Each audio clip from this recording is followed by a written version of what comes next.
Dans cette vidéo, nous allons apprendre à éditer un programme. Pour ce faire, il faut cliquer sur le programme en question, puis sur « Modifier ». Je peux d'une part modifier les caractéristiques, le nom du programme, la couleur, l'icône, le nombre de jours pour faire chaque session, le nombre de jours entre les sessions, par exemple 2. Si c'est un programme que l'on veut faire pour la maison, nous cliquons sur « Oui », sinon nous laissons sur « Non ». Vous pouvez également ajouter de nouvelles étiquettes et changer la description. Par exemple, programme mémoire modifié. Vous pouvez changer les filtres avancés, évaluation de l'utilisateur, oui ou non, confirmer l'arrêt de l'activité, oui ou non, et le bouton continuer. Nous allons par exemple enlever celui-ci, puis nous cliquons sur garder. Ensuite, vous pouvez décider de changer l'ordre des différentes sessions faisant partie du programme, d'en ajouter une nouvelle précédemment créée. Vous pouvez également modifier les sessions faisant partie du programme. Par exemple, nous allons modifier mémoire 1. Je clique dessus, puis sur modifier. Ici apparaissent les activités faisant partie de la session. Je peux modifier l'ordre, modifier l'activité, changer le nombre de minutes, décider à quel endroit l'utilisateur commencera, par exemple basique 4 avec le mode libre, et s'il continuera avec les autres fiches ou non. Je sauvegarde. Je peux également ajouter des activités. Et encore une fois, changer l'ordre. Je clique ensuite sur terminer. Je peux décider de supprimer une session, nous allons mettre oui, et encore de changer l'ordre. Vous pouvez également, depuis cette interface, créer une session afin de l'ajouter directement. Pour ce faire, il faut se rendre en haut à droite. Nous allons chercher la session que j'avais créée de mémoire. Nous cliquons sur « Ajouter ». Vous voyez qu'elle s'affiche à gauche. L'autre option est de se rendre en haut à droite et de créer une nouvelle session pour le programme.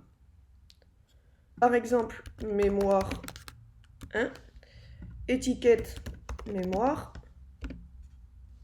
description, c'est vous qui voyez si vous voulez en mettre une, puis créer. Maintenant, vous devez ajouter des exercices à votre session. Vous avez les différents exercices qui s'affichent. Vous pouvez filtrer soit par type d'activité, soit par âge, soit par les deux. Dans le cas présent, nous avons mis par type, donc fichier, générateur et jeu. Nous travaillons la mémoire, nous allons donc sélectionner ici mémoire. Seules les activités travaillant la mémoire s'affichent. Nous allons sélectionner ce générateur, il s'affiche ici, cette fiche et un jeu, par exemple Invasion de taupes. Nous pouvons modifier l'ordre, supprimer une activité, il faut cliquer sur oui donc pour confirmer la suppression. Vous pouvez également modifier chaque activité. Il suffit de cliquer dessus. Vous pouvez modifier le temps, plus ou moins, le nombre de réalisations et de choisir à quel endroit l'utilisateur commencera l'activité. Le mode correction, le mode libre, ou si vous aviez créé une personnalisation pour l'activité, elle s'affichera ci-dessous. Ensuite, vous cliquez sur garder. Pour modifier le jeu, c'est pareil. Vous cliquez dessus, vous sélectionnez la durée que vous souhaitez. Vous choisissez où l'utilisateur commencera ou non. Si vous dites oui, vous avez deux options, donc sans chronomètre ou chronomètre. Puis vous sélectionnez le niveau. Ensuite, vous cliquez sur garder.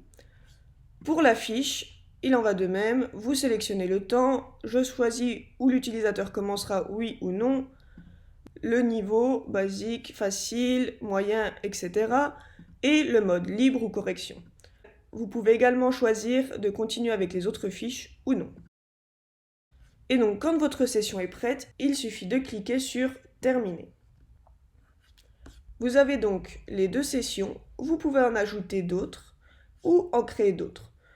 Une fois que vous avez créé votre programme, il suffit de cliquer sur terminer.